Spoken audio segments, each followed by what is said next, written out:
Hi guys, dito na naman tayo sa bukid. Dami kasing na-repair dito kaya magpulot tayo ng mais. Yan na nga guys, so may mga na-repair na dito. Sa buhay ay kailangan natin ng diskarte at sipag at tiyaga para sa ating mga pamilya, mga lods.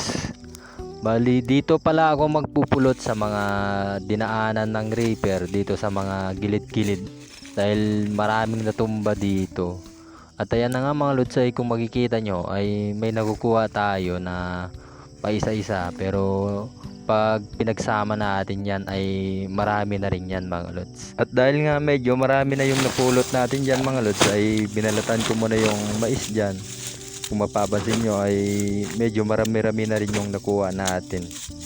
At tuminto na nga ako sa pagpulot mga lods dahil hinahabol ko na naman yung pagpasok ko sa aking trabaho.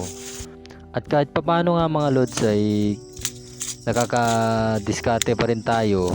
Kahit naman na may trabaho tayo ay hindi naman yun hadlang sa ating pagtatrabaho yung pagpupulot natin ng mais dahil nakakapasok naman tayo sa tamang oras. Bonus na lang talaga kung may magsabi sa iyo na cute ka, eh kung wala pa, wala na tayong magagawa.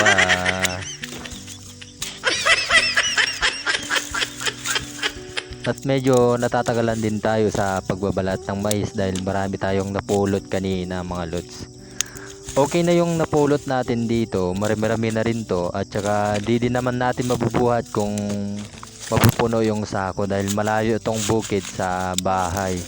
Kaya konti lang yung dapat nating iuwi muna para hindi tayo mapagod sa pagbuhat ng mais.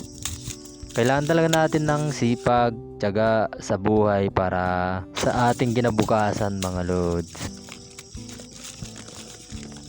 Bali, pinaka sideline lang natin to mga lods. Habang may nare-repair pa na mais at habang may mais pa na nare-repair ay kailangan natin ng sipag para magpulot lang ng mais.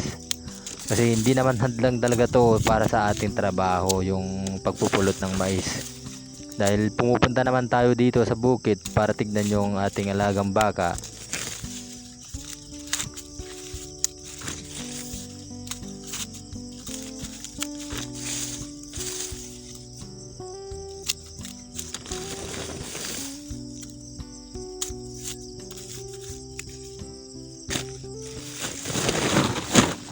Tatapos na nga tayo sa pagbabalat ng mais mga lods. At atin naman tong isasalin sa isang sako para isang buhatan na lang tong nakuha natin.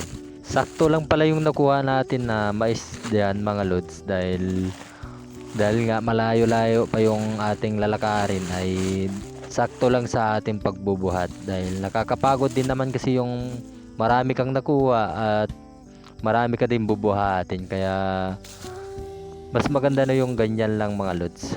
At akin na ngang binuhat yung nakuha natin mga lods kanina at pauwi na rin tayo para mahabol pa natin yung pagpasok natin sa trabaho. At may maiuwi na naman tayo na gagayatin na lang natin mamayang gabi. At paano ba yan mga lods? Bukas na lang ulit. Bye bye. Thanks for watching mga lods.